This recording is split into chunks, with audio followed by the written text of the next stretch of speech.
Tejas academy స్థాపించిన 12 సంవత్సరాల్లో 1918 defence ఉద్యోగాలతో పాటు ఇంటర్లో రాష్ట్ర స్థాయి మార్కు సాధించి తెలంగాణ నెంబర్ 1 గా నిలిచిన తేజస్. మా భట్టి గారు మాట్లాడితే వారి మీద దాడి, మంత్రి గారిని అసలు సహించలేకపోతున్నాడు. ఎందుకు అధ్యక్ష? నేను ఒకటే అడుగుతున్నా అధ్యక్ష, ఈ కాళేశ్వరం ప్రాజెక్ట్ అనేది తెలంగాణకు వరప్రదాయిని కాదు అధ్యక్ష, వీళ్ళ పుణ్యమా అని కాళేశ్వరం ప్రాజెక్టు తెలంగాణ సమాజానికి ఒక కలంకంగా మారింది అధ్యక్ష. ఇవాళ ఈ కలంకాన్ని నిలువెత్తు ఆధారాలు అక్కడ ఉంటే పక్కున పగిలిపోయి రెండుగా చీలిపోయి నేలకు కుంగిపోయి నిటారుగాడపోయి నిలబడితే సిగ్గుతో తెలంగాణ సమాజం తల వంచుకొని పరిస్థితులు కల్పించిన వాళ్ళు ఇంకా నిస్సిగ్గుగా సభలో నిలబడి మమ్మల్ని ప్రశ్నిస్తారా అధ్యక్ష? ఆనాడు జరిగిన తప్పిదాలను సరిదిద్దడానికి ఉమ్మడి రాష్ట్రంలో సమైక్య పాలనలో తీసుకుంటున్న నిర్ణయాలు తెలంగాణ సమాజానికి మేలు చేకూర్చడం లేదు అనే ఎన్నో ఒడిదుడుకులను ఎదుర్కొని 4 కోట్ల తెలంగాణ ప్రజలకు 60 సంవత్సరాల ఆకాంక్షను అమలు చేయడానికి శ్రీమతి సోనియా గాంధీ గారు తెలంగాణ రాష్ట్రం ఇచ్చింది అధ్యక్ష. అట్లా ఇచ్చిన తెలంగాణను వీళ్ళని నమ్మి వీళ్ళ చేతిలో పెడితే 10 సంవత్సరాల దివాలా తీయించి కొల్లగొట్టి ప్రాజెక్టులు పక్కున బలిగిపోతుంటే దాని మీద క్షమాపణ చెప్పకుండా ఇంకా ఎదురుదాడి ఏంది అధ్యక్ష? ఏంది ఇదా అధ్యక్ష పద్ధతి? ఈ నివేదికను కాదంటాడా? ఈ నివేదిక వాళ్ళు అధికారులను వాళ్ళు నియమించలేదంటాడా?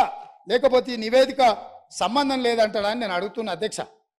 ఇవాళ మాజీ మంత్రి హరీష్ రావు గారిని నేను నిలదీస్తున్నా. మీరు బాధ్యులు, మీరు ఈ దుర్మార్గాలకు పాల్పడ్డది మీరు. మిమ్మల్ని ఎందుకు 2014 నుంచి 18 వరకు మిమ్మల్ని చంద్రశేఖరరావు గారు మంత్రిగా కొనసాగించి 18లో ఎందుకు మిమ్మల్ని మంత్రిగా బర్తరఫ్ చేసిందని నేను అడుగుతున్నా.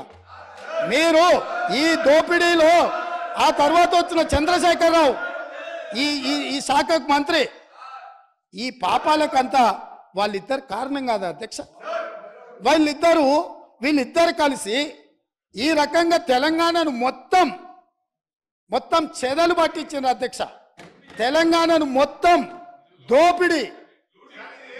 ఇట్లాంటి పరిస్థితుల్లో ఇంకా కూడా ఈ రకమైన మొండి వాదనలు తొండి వాదనలు వద్దు హరీష్ రావు గారు. జరిగిన తప్పులు సరే, విజిలెన్స్ అండ్ ఎన్ఫోర్స్మెంట్ నివేదికిస్తే వాళ్ళని తిడుతుంది, కాగ్ నివేదికిస్తే వాళ్ళను ఆరోపణ చేస్తుంది, వాస్తవాలను చెప్తే మా మీద దాడి చేస్తుంది. మరి మీరు నియమించుకున్న అధికారులు ఇచ్చిన నివేదికని ఇది కూడా తప్పుడు నివేదికనే అధ్యక్ష? ఇది కూడా తప్పుడు నివేదికనే అంటాడా? అంటే ఎటు పోతున్నాము అధ్యక్ష? మనము ఎక్కడికి వెళ్తున్నాము? ఏం చర్చ జరుగుతుంది అధ్యక్ష? నేను వాస్తవంగా ఏం మాట్లాడుతూ మా మంత్రి గారు, మా ఉప ముఖ్యమంత్రి గారు మాట్లాడతారు, చూద్దాము మిత్రుడు ఏమేమి చెప్తాడు. ఎందుకంటే 10 ఏళ్ళ అనుభవంలో ఏమైనా మెరుగైండేమో, ఏమైనా మారిండేమో అనుకున్న. గతంలో నాకు బాగానే పరిచయమో, కానీ ఇంకా అంతకంటే దిగజారిపోయి 4 సార్లు ప్రాజెక్టుకు శిలాపలకాలు వేసిందంటారు. మంచిదే, ఫస్ట్ ప్రాణహితనే ఉండే చేవెళ్ళ చెల్లమ్మ అడిగితే చేవెళ్ళ దగ్గరకు వచ్చింది. శిలాపలకం వేయొద్దా? ఇవాళ వారి పక్కనే ఉంది కదా చేవెళ్ళ చెల్లమ్మ. ఎందుకు ఆ అక్క కూడా చెప్తలేదు హరీష్ నువ్వు మాట్లాడేది తప్పని? చేవెళ్ళ ప్రాజెక్ట్ ఆగిపోతే అక్కతో పాటు మేము కూడా ధర్నాకు పోయి లోపలికి దిగినాం కదా. వీళ్ళు వచ్చినాక దుర్మార్గం జరిగింది, చంద్రశేఖరరావు ముఖ్యమంత్రి అయినాక దుర్మార్గం జరిగింది. మెదక్ జిల్లాకే పరిమితం చేసుకున్నాడు, రంగారెడ్డి జిల్లాను ఎండబెట్టిండు, చేవెళ్ళ వికారాబాద్ పరిగి తాండూరు వరకు ఇవ్వాల్సిన గోదావరి జలాలను చంద్రశేఖరరావు దిగమింగిండు, మల్లన్న సాగర్కే ఆపేసిండని అక్క ధర్నా చేయలే.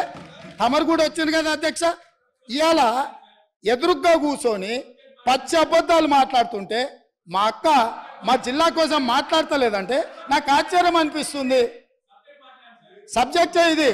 ఆనాడు దీక్షలు చేసి ధర్నాలు చేసి ఆనాడు రాజశేఖర రెడ్డి గారిని ఒప్పించి మెప్పించి చేవెళ్లలో శిలాపలకం వేసి ప్రారంభోత్సవాలు చేసి 100 కోట్ల రూపాయల పనులు చేసి ఆ పనులను అర్థాంతరంగా వదిలేస్తే దీక్షలు ధర్నాలు చేసిన శ్రీమతి సబితా ఇంద్రారెడ్డి గారు ఈరోజు మౌనంగా హరీష్ రావు గారిని సమర్థిస్తున్నారు. అంటే ఇది తెలంగాణ సమాజానికి మంచిదా అని తమరి ద్వారా నేను అడుగుతున్నా అధ్యక్ష.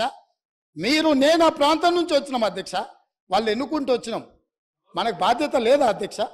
సరిదిద్దాల్సిన బాధ్యత మన మీద లేదా? ఎదురుగా ఉండి 6 అడుగులు నిలబడి ఆయన అబద్ధాలు చెప్తుంటే అక్క ఒక్క మాట కూడా తమ్మి ఇది తప్పు అని అనకపోతే ఎట్లా? అక్క బాధ్యత ఏంది? తమ్ముళ్ళు తప్పు చేస్తే చెప్పాలి, తమ్ముళ్ళు తప్పు మాట్లాడితే సరిదిద్దాలి, కానీ ఆ పని చేయరు. ఎందుకు అని అంటే రంగారెడ్డి జిల్లా ఎండిపోయినా సరే, మన ప్రాంతం పడావు పడ్డా సరే, ఇది అధ్యక్ష ఆ స్కూల్ ట్రైనింగ్ అట్లాంటిది. నేనేం తప్పు పడతలేను. ఆ బడిలో చేరంగానే సిలబస్ అట్లా తయారవుతుంది. పెద్దలు మా శ్రీహరి గారు కూడా పాపం మంచోడు, విషయం అవగాహన ఉన్నాడు, కానీ ఆ స్కూల్లో చేరంగానే శ్రీహరి గారు కూడా పాపం ఒత్తిడికి లోనయ్యి వాళ్ళు ఏం చెప్తే అది చెప్పే పరిస్థితి వచ్చింది అధ్యక్ష.